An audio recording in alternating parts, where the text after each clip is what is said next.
ಕೊಟ್ಟ ಮಾತನ್ನ ನಡ್ಕೊಂಡಿದೀಯಾ ಹೇಳಿ, ನೀವೇ ವಿಚಾರ ಮಾಡಿ. ನೀರಾವರಿಗೆ 1,00,000 ಕೋಟಿಗಳನ್ನ 5 ವರ್ಷದಲ್ಲಿ ಖರ್ಚು ಮಾಡ್ತೀವಿ ಅಂತ ಹೇಳಿದ್ರು. 5 ವರ್ಷದಲ್ಲಿ 1,00,000 ಕೋಟಿ ಖರ್ಚು ಮಾಡ್ತೀವಿ ಅಂದ್ರು. ಮಾಡಿದ್ರ ನೀರಾವರಿಗೆ?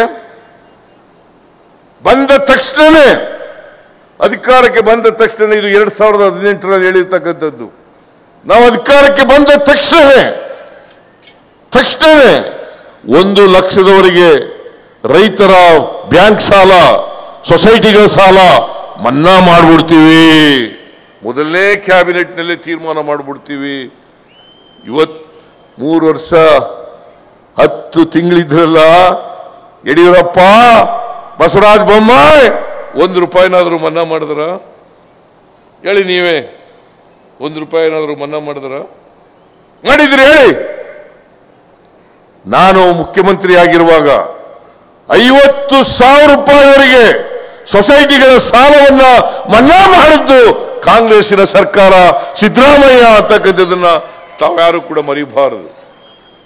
ಕಾಂಗ್ರೆಸ್ ಸರ್ಕಾರ ಯಾವ್ಯಾವ ಅಧಿಕಾರದಲ್ಲಿದೆ, ಕೊಟ್ಟ ಮಾತಿನಂತೆ ನಡ್ಕೊಂಡಿದೆ.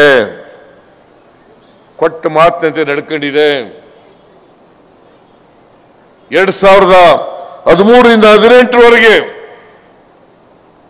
ನಾನು, ನಮ್ಮ ಪಕ್ಷ ಜನರಿಗೆ ನಮ್ಮ ಪ್ರಣಾಳಿಕೆ ಮೂಲಕ 165 ಭರವಸೆಗಳನ್ನು ಕೊಟ್ಟಿದ್ದು. 165 ಭರವಸೆಗಳು ಕೊಟ್ಟಿದ್ದು.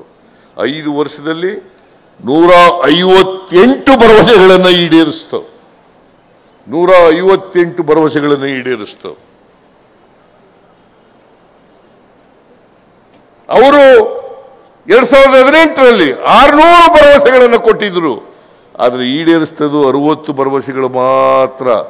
Not even 10% of the promises the BJP has made to the people of Karnataka. ನಾಚಿಕೆ ಆಗಲ್ಲ ಇವರಿಗೆ? ಅವ್ರಿಗೆ ಓಟ್ ಹಾಕ್ಬೇಕಾ? ನೀವೇ ವಿಚಾರ ಮಾಡಿ, ಚರ್ಚೆ ಮಾಡಿ.